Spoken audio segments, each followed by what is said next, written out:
there were like thousands of people outside. These were the people inside, and there were thousands of people outside. She says Trump's inheriting the baggage of a failed fringe candidate. Good riddance, says DNC senior advisor Mary Beth Cahill. Well, we're gonna walk up those stairs, and as soon as we're done, we're gonna sit in a chair, and I might even put on my seatbelt. Yeah. Wow, in the media. Wow!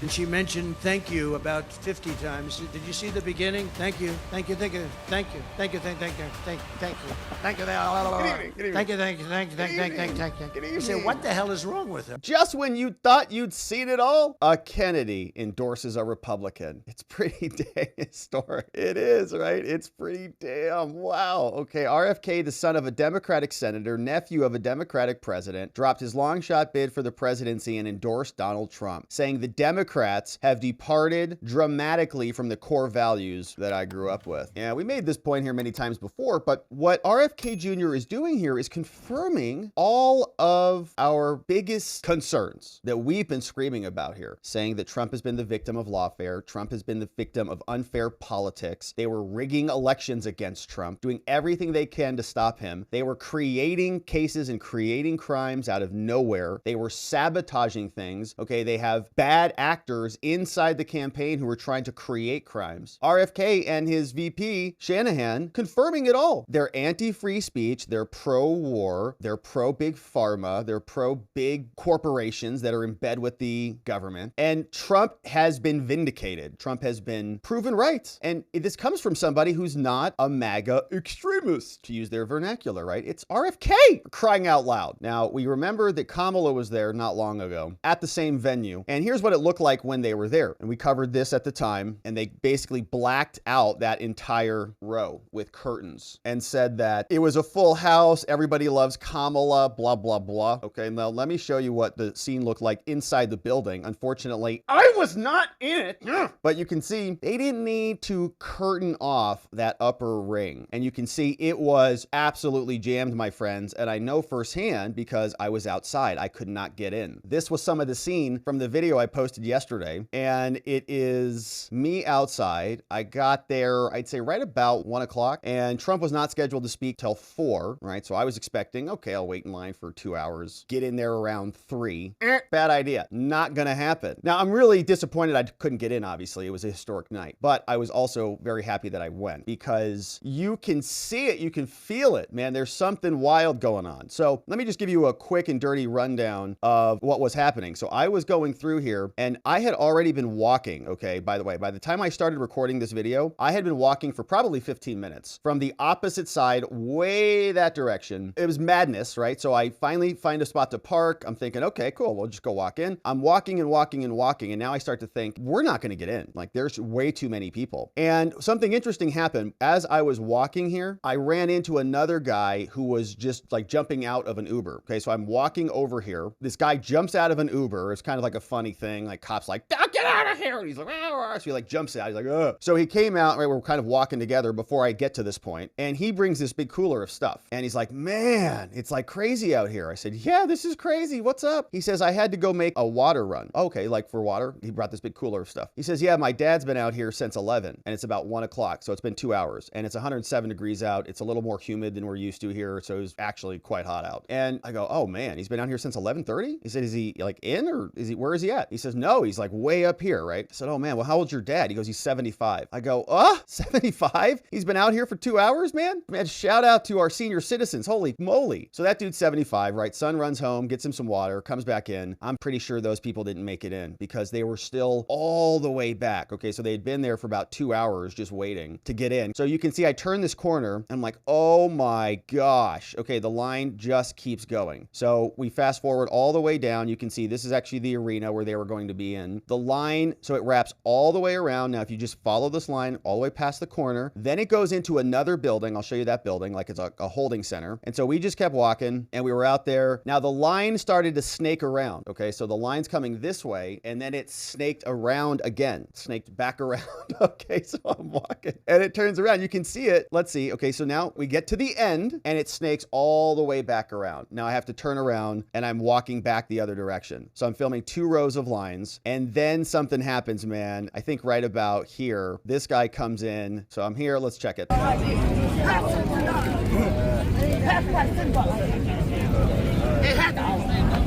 So then they're clearing it out. What? They cleared it.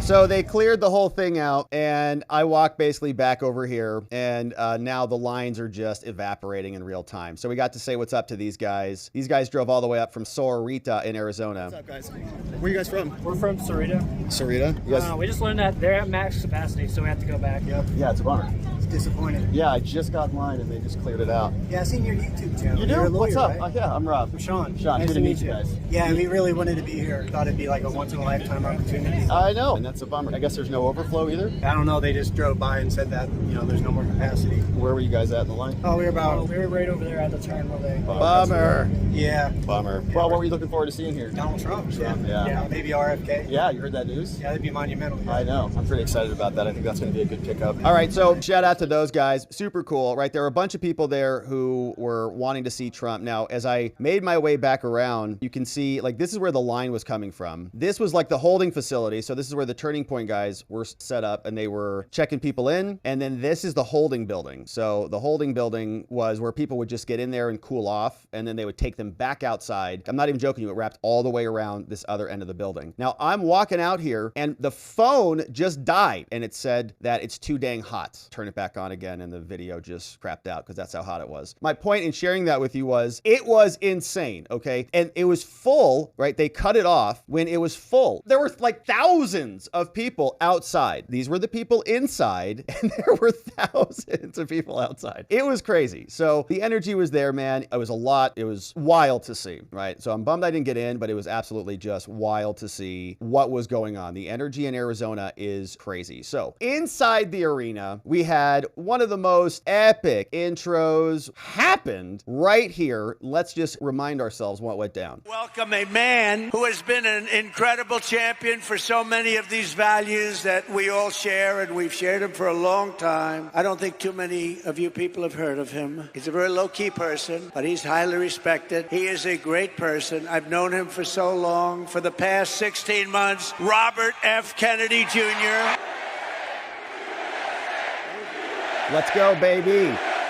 For the past 16 months, Bobby has run an extraordinary campaign for President of the United States. I know, because he also went after me a couple of times. I didn't like it. That's politics, That's how it goes. And I mean this sincerely. Had he been allowed to enter the Democrat primary, he would have easily beaten Joe Biden, but they wouldn't let him in. They put up rules. I've never seen rules like he had to have 65% of the vote in order to run, little things like that. His candidacy has inspired millions and millions of Americans, raised critical issues that have been too long ignored in this country, and brought together people from across the political spectrum in a positive campaign, grounded in the American values of his father, Robert Kennedy, a great man, and his uncle, President John F. Kennedy. And I know that they are looking down right now, and they are very, very proud of Bobby. Very, very nice introduction. And Kennedy came out, and he gave a nice talk. He was pretty quick. Kennedy was pretty short with his speech, just said a couple things about Trump and some of the decisions that he made, why he made those decisions. But there was more from him. He released this, was very, very good. I think it came from the heart. It exposed a lot of the truth. Here, Kennedy posted this. He says, the DNC waged continual legal lawfare against Trump and myself. And this has been not only in these 4 criminal prosecutions that we've been covering at length, but it's the civil cases. They changed the statutes in New York. The the law in New York to create the ability to sue Trump than they did. The DNC waged continual legal warfare against both President Trump and myself. Then, when a predictably bungled debate performance precipitated the palace coup against President Biden, the same shadowy DNC operatives appointed his successor. Vice President Harris has not appeared in a single interview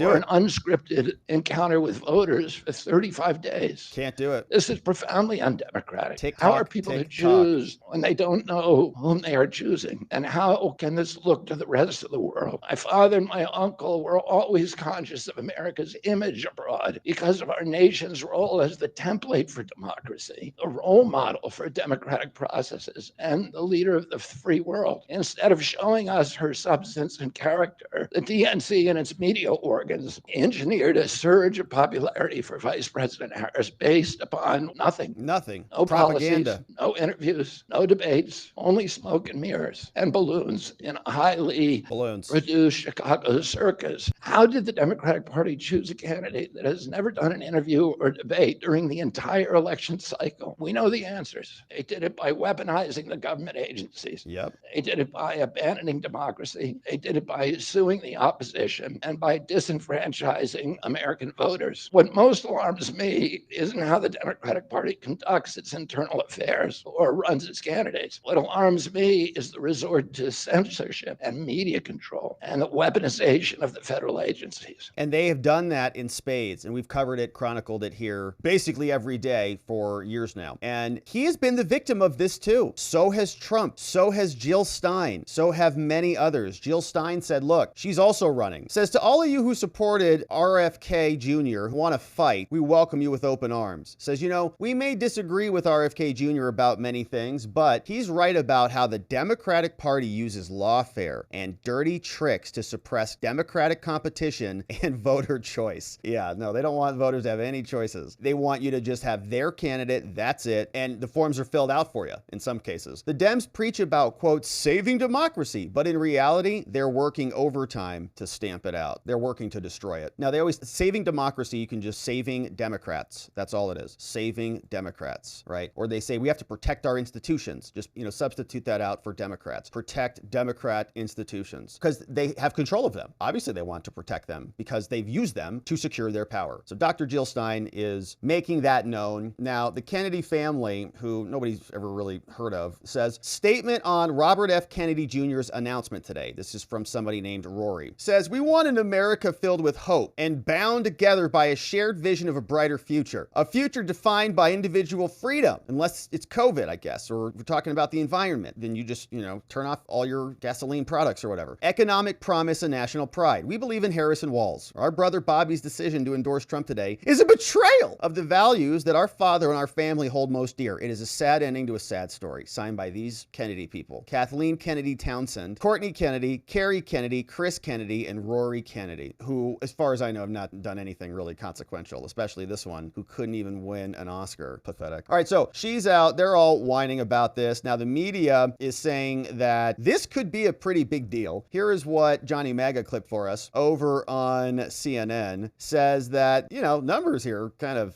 so good for Democrats. It'd be a problem for us.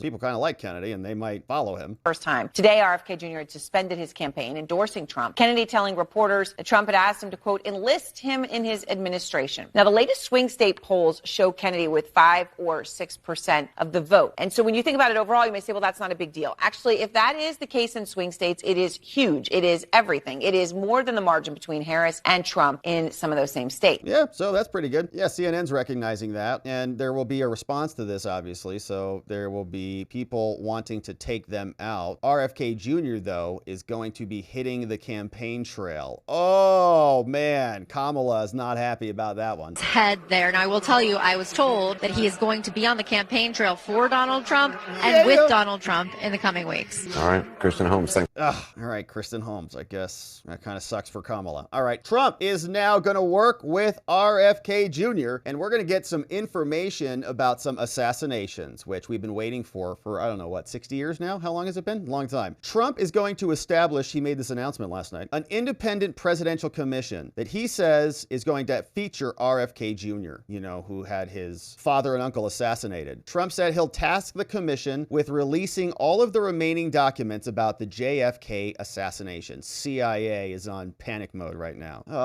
They're all in their chat groups. Says they'll also conduct a rigorous review of the attack last month. He says, he lost his father and his uncle in service to our country, and Bobby himself has been subject to threats. And so, yeah, we don't know exactly what it's going to look like, but a presidential commission, and I'm down with that for sure. I think RFK Jr., yeah. He's already been out. There's been clips of him saying he thinks the CIA was basically responsible for this, and he knows about the shooting. There was somebody else who basically was responsible probably for the shooting, who was not the actual person who shot his father. Anyways, wild stuff, and this could be really, really consequential. So that is a big development, obviously, and in fact, here was one statement. Paul Joseph Watson grabbed this one, said that this was a clip from an article. It says, he said that in his press conference, RFK, that he'd offered to work with Miss Harris, but Democrats shrugged off his announcement. Says Donald Trump isn't earning an endorsement from RFK that's going to help build any support, said the Democrat called Mary Beth Cahill. She says Trump's inheriting the baggage of a failed fringe candidate. Good riddance, says DNC senior advisor Mary Beth Cahill. Did you hear that, RFK voters? First of all, that's offensive. Failed fringe candidate. That's what they say about everybody, basically. That's what they say about Trump, even though he's got 100 million people who support him. But the point here is, for those Democrat, let's say there's two camps, there's going to be two buckets of RFK voters. There's going to be RFK voters who go for Trump, and we welcome them with open arms. Come on over, man. We're glad to have you. We agree, I think, on a lot. And when RFK was going through his litany of reasons as to why he left, many of the same points that we've made. We were quite surprised with this modern development of watching the Democrats become the war party. Kamala Harris came out and said, we're going to have the strongest military ever. She brought up Iran. She tried to play both sides of Israel and Gaza. That didn't really work out that well for her. We'll see if it materializes once the media covers up, however they need to cover that up for her. But screaming about Ukraine and all that, massive war party, the misinformation party, the censorship party. And he went through the litany, the Ukraine party. And it's just been pretty insane to watch. Those all used to be their policies not that long ago. I remember coming up listening to Dennis Kucinich on the stage screaming about the Iraq war. Now, if you don't promote war, they call you a Putin sympathizer. It's like, what the heck? Where did these people come from? All right, so you can see they're unhappy about this. There was also this reaction. So you can see Mays clipped this one at Mays Moore. Said CNN is in full attack mode today. They're coming out, bringing on the most nasty people they can to insult RFK. Who's one of the most nasty people that you can think of? You got it. Anna Navarro. Exactly. Well done. One of the tackiest things she says here is she starts to,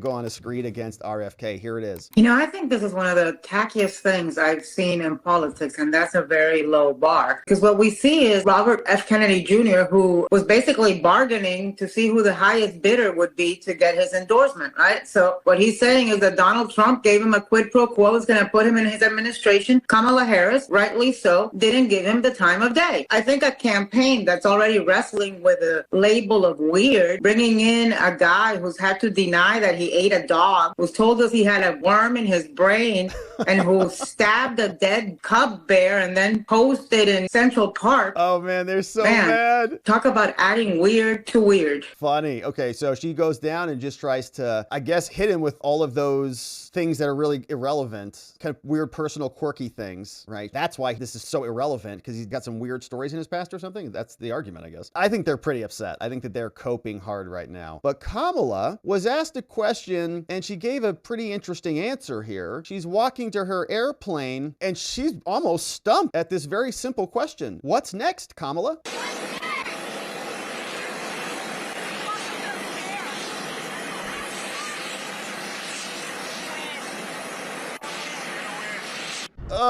Well, we're going to walk up those stairs, and as soon as we're done, we're going to sit in a chair, and I might even put on my seatbelt. Yeah. Wow. In the media. Wow.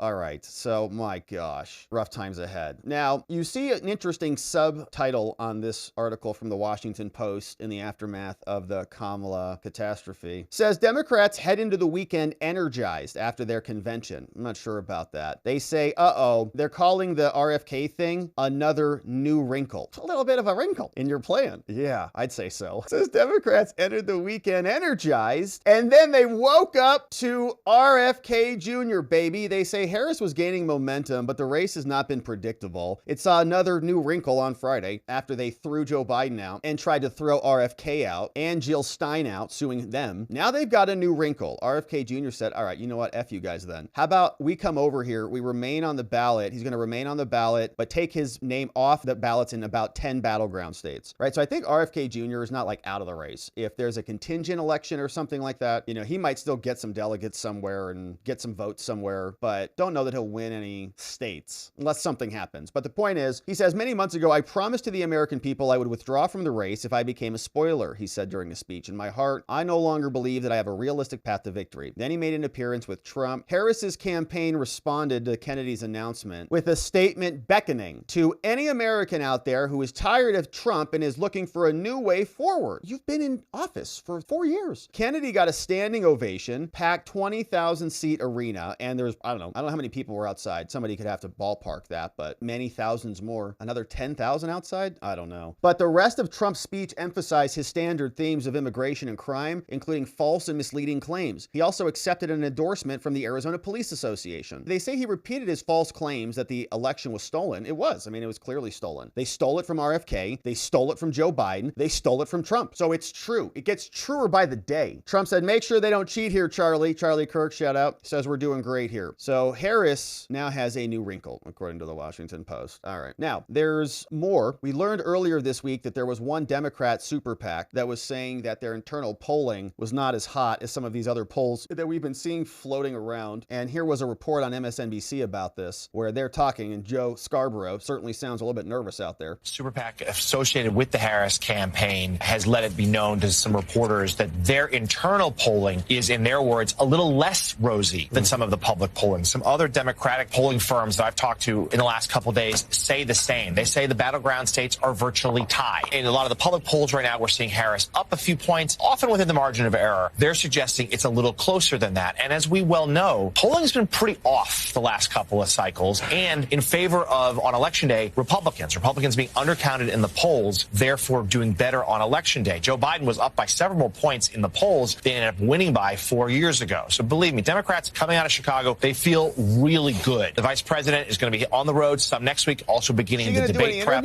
They feel like they have the wind at their back, but there's a lot of work ahead because this race is going to be decided most likely by a razor-thin margin, despite how flailing Trump seems to be at the moment. It's going to be close. And Chris Matthews, I remember the Real Clear Politics average in 2020 in Michigan going into Election Day was Biden +9. There were polls that showed Biden winning Wisconsin by double digits. Of course, everybody thought that Hillary Clinton was going to win. I talked to her pollsters after they exit polls at 6:30, 6:45, and they said the question is whether we win 6 or 7 swing states. Everything's looking great for us tonight. So, yeah, I mean, Democrats have a reason to play scared, to play, as they've all said, like we're 3 points behind, a field goal behind.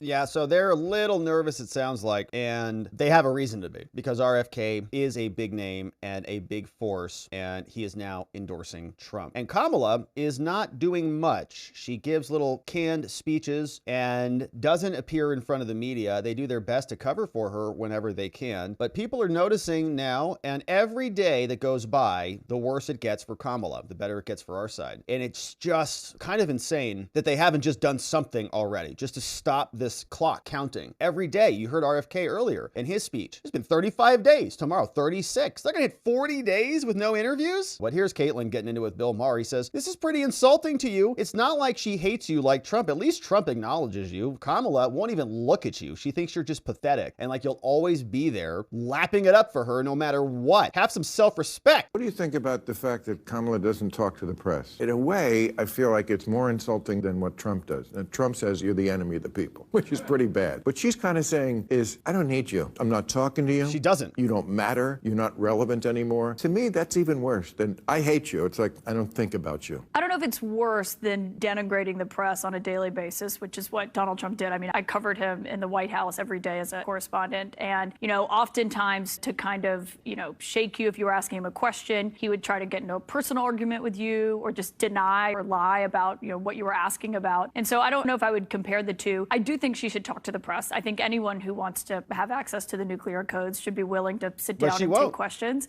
and we'd love to have her on the show. Yeah. I'd Oh. love to too, but I'm not going to hold my breath. We'll see who gets her first. Well, I think she'll do you before she does me, but I'll stop.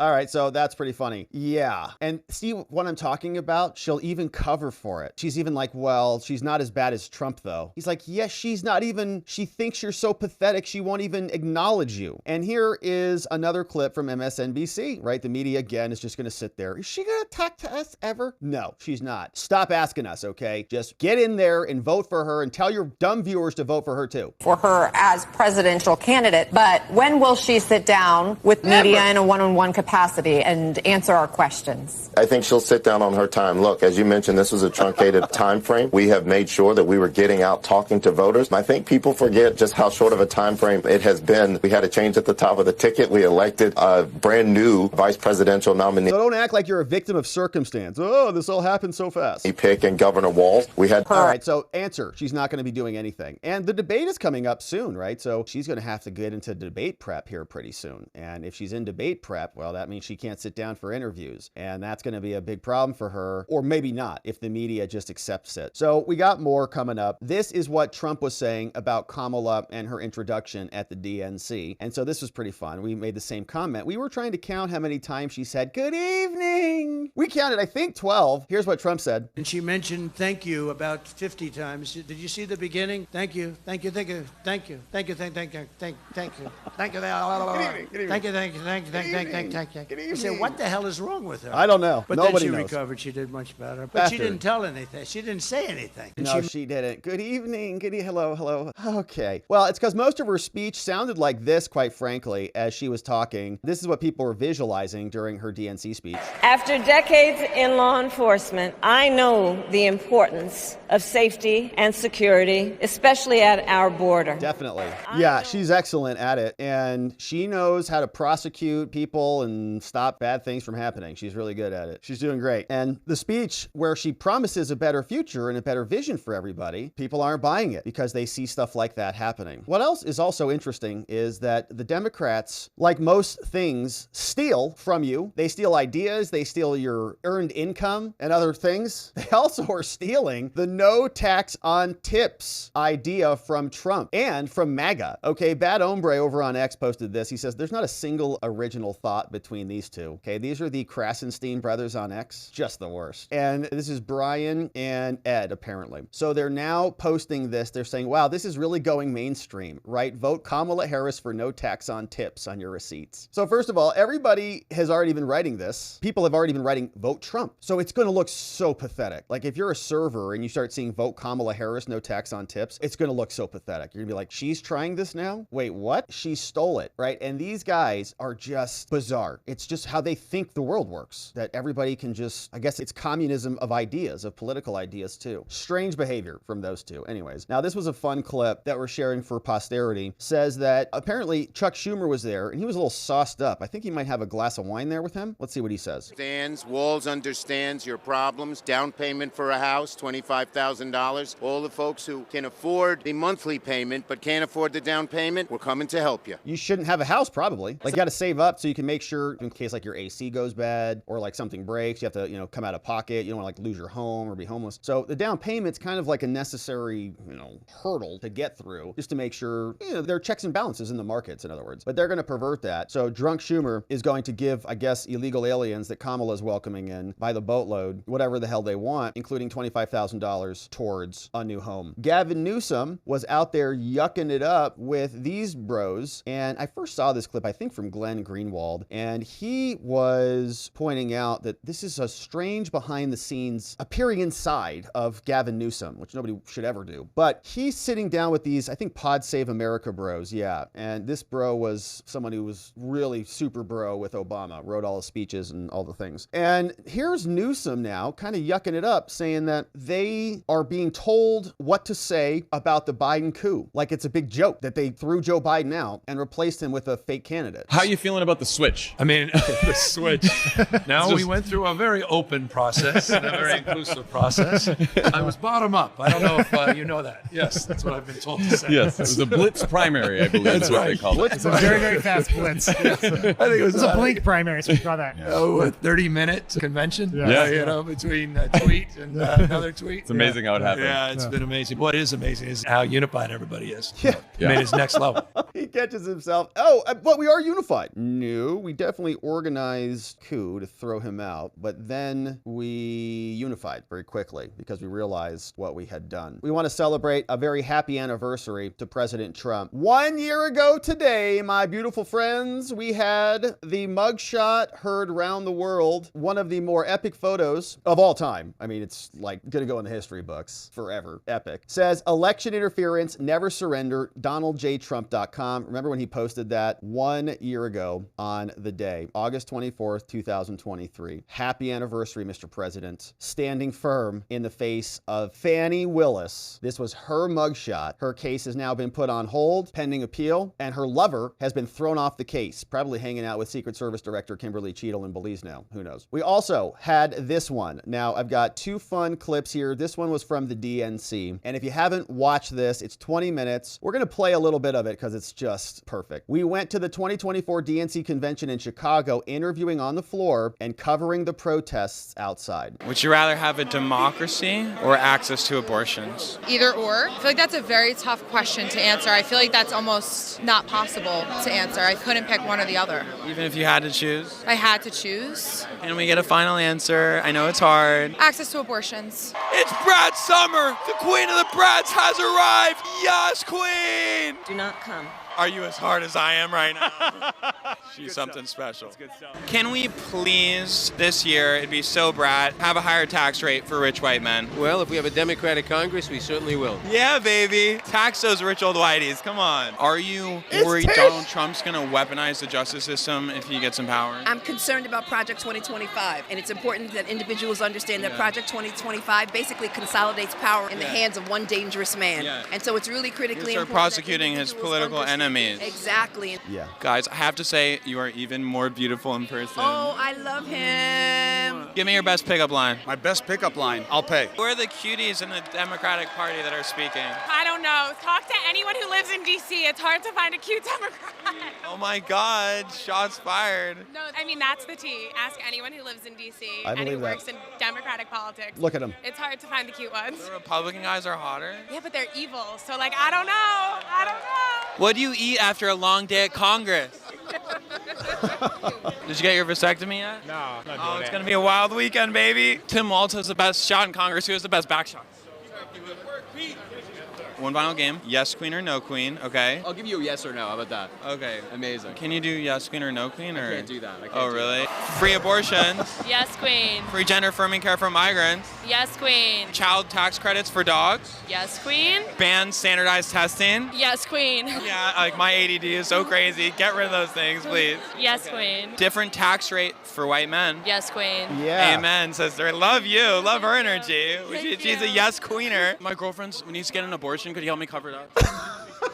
Please? I need help. I need to do it like discreet way. He started laughing. Asshole. Who do you think has a bigger lightsaber? Donald Trump or Joe Biden? I mean, come on. Really? And what's the best way a guy could approach you? Approach me, I guess, with a microphone and a seersucker suit, a microphone, and my daughter. All right, so you can see he goes on for another 20 minutes. He goes outside, he hangs out with the protesters, and he's talking to everybody, and it's just great. Certainly check that out, my friends. Pretty funny stuff.